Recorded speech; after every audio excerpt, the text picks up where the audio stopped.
Very good evening my dear students, this is Rahul Dev and welcome back to the Vidya Mandir classes आरा। आज हमें अपने lecture number 8 में, इससे पहले वाली क्लास में हमने प्रॉपरली एटॉमिसिटी के बारे में पढ़ लिया हुआ था, राइट। याद कीजिए, उसके पहले वाले लेक्चर में मैंने आपको बताया था कि कैसे एटम अपने एग्जिस्टेंस के लिए, है ना, अपनी स्टेबिलिटी के लिए वो मॉलिक्यूल का शक्ल ले लेते हैं, राइट। वो जो मॉलिक्यूल्स है बच्चा, उसके दो टाइप्स होते हैं, उसको हम समझते हैं आज। और आज केमिकल फॉर्मूला भी लिखना सीखेंगे, राइट। अच्छा, जो मॉलिक्यूल बनते हैं हमारे, वो दो टाइप के होते हैं। एक होता है molecules of compound, molecules of element, पहला होता है। और दूसरा होता है हमारा मॉलिक्यूल्स ऑफ कंपाउंड।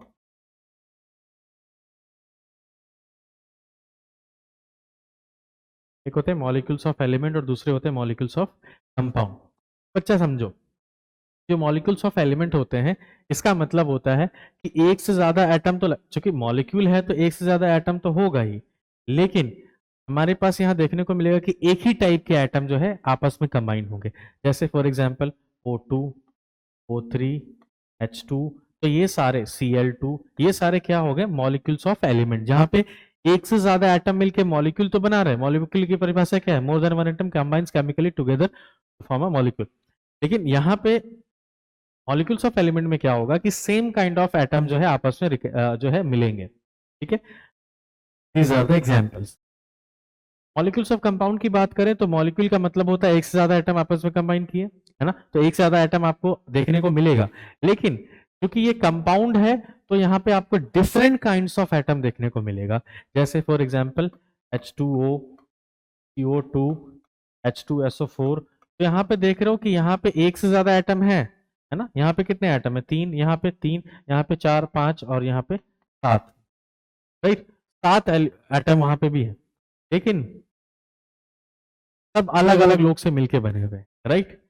तो उसको हम क्या बोलेंगे? कंपाउंड है। तो these are the different forms of molecule. एक है मॉलिक्यूल्स ऑफ एलिमेंट और एक दूसरा है मॉलिक्यूल्स ऑफ कंपाउंड। ओके, बात को आगे बढ़ाते हैं। हम इस मॉलिक्यूल को लिखना सीखते हैं, राइट, कि इसको लिखते कैसे हैं। उसके लिए बच्चा हमारे पास कुछ रूल्स हैं। उस रूल्स से पहले भी हमारे पास जो डेटा है जहां से हम लोग लेंगे, that is page number 37, I think, हाँ 37 है एनसीईआरटी बुक का। और टेबल नंबर है 3.6। इस टेबल में बच्चा आपके पास पॉलीएटॉमिक आयंस की ढेर सारी वहां पे भीड़ देखने को मिलेगी। आपको केमिकल फॉर्मूला अगर लिखना सीखना है तो पहले उसको याद करना होगा, राइट। जैसे फॉर एग्जांपल मैं बता रहा हूँ, Na+, ये क्या है? सोडियम। वहां पे CO3 2- देखने को मिलेगा आपको, इसका मतलब है कि कार्बोनेट, राइट। आपको देखने को मिलेगा SO4 2-। These are the polyatomic ions, right. तो SO4 2- से क्या होता है? सल्फेट। तो बस आपको नेमिंग याद रखनी है उसकी, ठीक है। OH- है तो उसका क्या हो जाएगा? Hydroxide, hydroxide.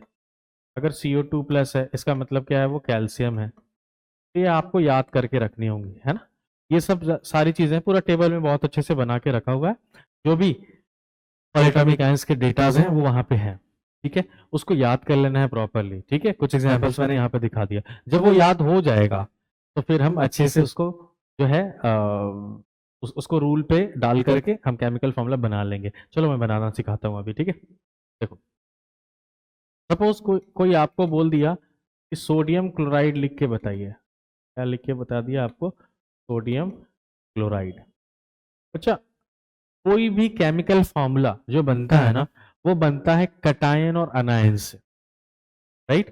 कोई भी मॉलिक्यूल जो है वो बनता है कटायन और एनायन से, जहां पे कटायन पहले होगा और एनायन बाद में होगा। कटायन याद करो, मैंने क्या बताया था? कोई भी एलिमेंट्स के ऊपर पॉजिटिव चार्ज, है ना, वो क्या है? कटायन। और के ऊपर किसी एलिमेंट के ऊपर नेगेटिव चार्ज, वो क्या है? एनायन। पॉजिटिव चार्ज का मतलब वो डोनेट करके अपने ऊपर पॉजिटिव चार्ज लिया हुआ है। और ये लोग क्या है? Negative anion. कौन से लोग हैं? ऐसे एलिमेंट जो कि इलेक्ट्रॉन को गेन करके अपना स्टेबल हुए थे और अपने ऊपर नेगेटिव चार्ज लगाए थे, राइट। तो जो पॉजिटिव चार्ज वाले हैं उसको बोलते हैं कटायन, जो नेगेटिव चार्ज वाले हैं उसको बोलते हैं हम लोग एनायन। तो ये दोनों आपस में मिलकर के क्या बनाते हैं? मॉलिक्यूल बनाते हैं। याद है ना, स्ट्रॉन्ग इलेक्ट्रोस्टैटिक फोर्स के कारण वो लोग कंपाउंड मॉलिक्यूल बनाते हैं। अच्छा बच्चा, तो इसीलिए कोई भी केमिकल फॉर्मूला में पहले क्या आएगा, कैटायन, और बाद में आएगा एनायन। ये आपको मैंने जानकारी दे दी। अब देखो, अगर कोई आपसे बोले कि सोडियम क्लोराइड का केमिकल फॉर्मूला आप लिखो, तो बच्चा कैसे लिखोगे? सोडियम का क्या होता है, उस टेबल में दिया होगा Na+, राइट, और क्लोराइड का क्या होता है, Cl-, उनको आपस में लिख दो, है ना, उसको सटा करके लिख दीजिए। अब क्या करना है, अगर बच्चा चार्जेस के कोफिशिएंट सिमिलर है ना, पॉजिटिव है इधर, इसके आगे भी 1 है, और नेगेटिव है उसके इधर, उसके आगे भी 1 है, तो बच्चा क्या करना है, कुछ नहीं करना है, आपको सटा के लिख देना है इसको। ये बन गया आपका केमिकल फॉर्मूला। अगर आपसे उसी में कोई पूछे आपसे मैग्नीशियम मैग्नीशियम क्लोराइड, तो क्या करना है आपको, मैग्नीशियम का क्या होता है, Mg2+, टेबल में लिखा हुआ होगा, उसको याद कर लेना। और क्लोराइड का क्या होता है, Cl-। अब बच्चा यहाँ पर देख रहे हैं हम कि कोफिशिएंट सेम नहीं है, तो जब कोफिशिएंट सेम नहीं होगा तो आपको क्या करना होगा, क्रिस क्रॉस करना होगा, उसका 1 इसके नीचे, इसका 2 उसके नीचे, एज ए सब्सक्रिप्ट वो लग जाएंगे, है ना। तो Mg के नीचे क्या लगने वाला है, 1, 1 को लिखो ना लिखो कोई फर्क नहीं पड़ता। अब सटा के लिख दो Cl।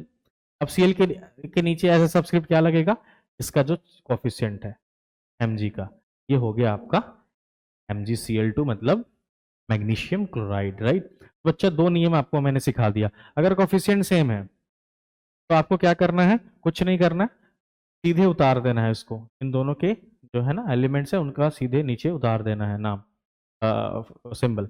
और यहाँ पे अगर सेम नहीं है तो क्या करना है, क्रिस क्रॉस, ठीक है। अभी तो इसी पैटर्न पे एक और लिखवा देता हूँ आपको। जैसे आपसे कोई बोल दिया, आपसे अगर कोई बोल दिया मैग्नीशियम, स्क्रीन पे तो बात नहीं, नेक्स्ट पे कर लेते हैं, इसको मिटा देते हैं। अगर आपसे कोई बोल दिया मैग्नीशियम कार्बोनेट, अगर आपसे कोई बोल दिया मैग्नीशियम कार्बोनेट, इसके बारे में बताइए। बच्चा मैग्नीशियम का क्या होता है, अभी पढ़ा हमने Mg2+, कार्बोनेट का होता है बच्चा CO3 मैंने से भी बताया था अभी थोड़ी देर पहले। चार्जेस के कोफिशिएंट सिमिलर है, कुछ नहीं करना है, MgCO3 उतार देना है, बात खत्म हो गया।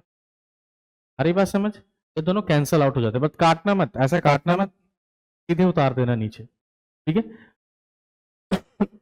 ओके, और दिखाता हूं आपको। अगर मान लो बच्चा कभी क्वेश्चन ऐसा आ गया, आपसे कोई बोल दिया, आपसे कोई बोल दिया सोडियम फॉस्फेट, नहीं सोडियम फॉस्फेट नहीं, अगर आपसे कोई बोल दिया मैग्नीशियम फॉस्फेट, अगर आपसे कोई बोल दिया कि बताओ इसका नाम लिखो मैग्नीशियम फॉस्फेट, बच्चा मैग्नीशियम का क्या होता है, Mg2+, ये याद करना होता है बच्चा। फॉस्फेट का क्या होता है, PO4 3-, ठीक है। बच्चा कोफिशिएंट सिमिलर नहीं है, क्रिस क्रॉस होगा, हाँ सर होगा। तो देखो Mg के नीचे क्या आएगा, P, इसका वाला नीचे, और PO4 के नीचे क्या आएगा, 2। बच्चा ये 2 दोनों पे है ना, P पे भी है और O4 पे भी है। बच्चा क्या करना है, आपको यहाँ पे ब्रैकेट दे देना है, ये है आपका नियम नंबर 13। समझ में आया? तो ये तो बस मैथमेटिक्स में आप कर रहे हुए थे, है ना, कि ये अगर एक एक पे है तो ठीक है, और कंबाइन सब पे है तो ब्रैकेट लगा के आप लगाते थे ना, वैसे ही यहाँ पे भी है, ब्रैकेट लगा के आपको सब्सक्रिप्ट में डाल देना है। Okay, so this was all about writing chemical formula. एक और आपको मैं बता देता हूँ, उसके बाद हम सेशन को एंड करेंगे। जैसे यहीं पे बता दे रहा हूँ, अगर आपको कोई बोल दिया कि भैया लिख दीजिए कैल्शियम,